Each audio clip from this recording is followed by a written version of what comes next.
Hello, good morning everyone. I hope कि आप सब काफ़ी अच्छे होंगे और लाइफ में काफ़ी अच्छा कर भी रहे होंगे। आज हम बात करेंगे नेबुलाइज़र। एक्चुअली नेबुलाइज़र का आजकल काफ़ी यूज़ होने लगा है और नेबुलाइज़र छोटे बच्चे और बड़े दोनों को दी जाती है। तो बात आती है कि नेबुलाइज़र में कौन सी मेडिसिन डाली जाती है और वो किस तरीके से काम करती है। तो देखिए, नेबुलाइज़र में बेसिकली दो टाइप की मेडिसिन डाली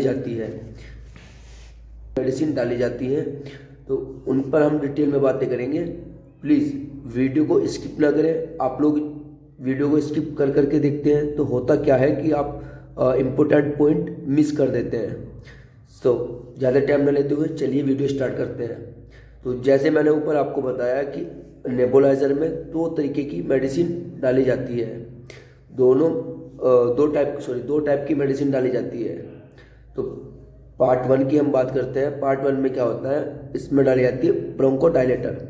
अब ये ब्रोंको डायलेटर होते क्या है, देखिए, जो ब्रोंकाई होती है वो हमारे लंग्स में होती है और ब्रोंकाई लंग्स के लिए काफ़ी इम्पोर्टेंट पार्ट होता है। ठीक है, अगर ब्रोंकाई में कोई भी दिक्कत आती है तो मतलब लंग्स में दिक्कत आती है। ठीक है, तो हमने आपको बताया नेबुलाइज़र में कि दो तरीके की मेडिसिन डाली जाती है और हमने ऊपर भी बताया कि पार्ट 1 की हम बात करेंगे। तो ब्रोंको डायलेटर मतलब ब्रोंकाई को चौड़ी करने वाली मेडिसिन, क्योंकि निमोनिया में एक्चुअली होता क्या है, निमोनिया में ब्रोंकाई में दिक्कत आ जाती है। ठीक है, मतलब ब्रोंकाई जो है कॉन्ट्रैक्ट हो जाती कर लेती है। ठीक है, तो उसको डायलेट करने के लिए ये मेडिसिन दी जाती है। चलिए, उस मेडिसिन का नाम है एस्थलीन और दूसरी आती है डोलिन। अब एस्थलीन मैंने आपको बताया कि एस्थलीन ब्रोंको डायलेटर है। ठीक है, तो एस्थलीन के रैप्सूल्स आते हैं जैसे ये आपको दिख रहे हैं। तो रैप्सूल्स को नेबुलाइज़र में डाला जाता है 1 ml। जब हम उसको डालते हैं तो उसमें होता क्या है, जब ये नेबुलाइज़र दी जाती है, कभी कभी कुछ डॉक्टर्स क्या करते हैं कि उसमें 1 ml NS भी डाल देते हैं, मतलब जो नॉर्मल सलाइन होता है। और डालते क्यों है, मतलब क्यों उसको मिलाते हैं, एक्चुअली NS जो नॉर्मल सलाइन है वो वेपर के लिए, मतलब अच्छी वेपर के लिए उसको डाला जाता है। ठीक है, और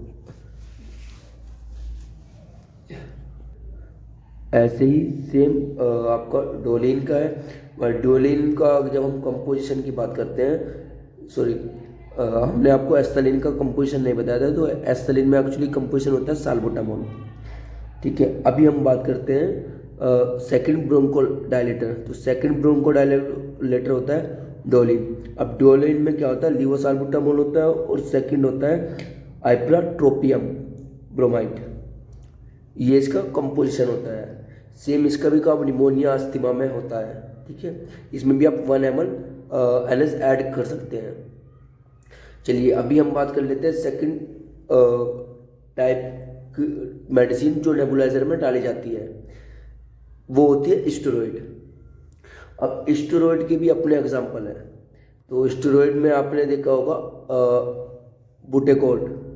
तो बीटाकोड है क्या, तो बीटाकोड के भी रैप्सूल्स आते हैं मार्केट में और हम जब उसके कंपोजिशन की बात करते हैं तो उसमें होता है आपका ब्यूटेसोनाइड। अभी ब्यूटेसोनाइड का काम क्या है, हमने आपको बताया कि स्टेरॉइड का एक एग्जांपल है ब्यूटेकोड में होता है ब्यूटेसोनाइड। अब ब्यूटेसोनाइड काम कैसे करता है, ये ब्रोंको डायलेटर है या नहीं है। देखिए, ये जो ब्रोंकाई है उसमें इन्फ्लामेशन हो जाती है, मतलब ब्रोंकाई में इन्फ्लामेशन हो जाती है। तो ये क्या करता है, ब्रोंकाई की जो इन्फ्लामेशन है उसको कम करता है। जब वो कम होगी तो जो उसमें चीज़ें हैं, मतलब ब्रोंकाई की इन्फ्लामेशन कम होगी तो नॉर्मल शेप में आएगी तो वो वर्क प्रॉपर करेगी और दर्द भी कम होगा। एक्चुअली होता क्या है, इन्फ्लामेशन की वजह से ही दर्द होता है। जब इन्फ्लामेशन कम हो जाएगा तो दर्द कम होगा, जब दर्द कम होगा तो वो नॉर्मल शेप में आ जाएगी। नॉर्मल शेप में आने के बाद क्या, वो प्रॉपर अपना काम करेगी। और लंग्स को हेल्प करेगी, ठीक है। और बीटा कोड का क्या है, बीटा कोड को आप मिला करके भी दे सकते हैं, मतलब मिला करके भी इसमें यूज कर सकते हैं। इसमें एस्थलीन या डोलिन मिला सकते हैं, प्लस इसमें NS भी आप NS का मतलब जो नॉर्मल सलाइन है उसका 1 ml ऐड कर सकते हैं। चलिए अभी बात आती है किन पेशेंट को ये नेबुलाइजर नहीं देनी चाहिए। देखिए अगर कोई पेशेंट, किसी पेशेंट को अस्थमा है, अस्थमा के साथ उसको हार्ट प्रॉब्लम है, तो उसको नहीं देना चाहिए। और सेकंड, कुछ पेशेंट ऐसे होते हैं जिनको क्या होता है, कुछ पेशेंट ऐसे होते हैं जिनको स्टेरॉयडल एलर्जी होती है, मतलब स्टेरॉयड लेने से एलर्जी होती है, तो उनको भी ये नहीं देना चाहिए, मतलब उनको भी नेबुलाइजर नहीं कराना चाहिए। एक्चुअली है क्या, नेबुलाइजर टेक्निक है। अब वो टेक्निक क्या है कि मेडिसिन जानी तो बॉडी में ही है, तो मेडिसिन नाक के थ्रू बॉडी में जाती है, जहाँ तो मेडिसिन नहीं है ना, तो इसीलिए इनको मना किया जाता है कि आपको ये जो जिनको प्रॉब्लम है मेडिसिन से, उनको मेडिसिन नहीं देना चाहिए। तो आई होप कि आपके डाउट क्लियर हुए होंगे और आपको समझ में आया होगा कि नेबुलाइजर में कौन कौन सी मेडिसिन डाली जाती है। तो और हाँ, आपको कोई भी मेडिसिन विदाउट डॉक्टर की सलाह के आपको नहीं लेना चाहिए।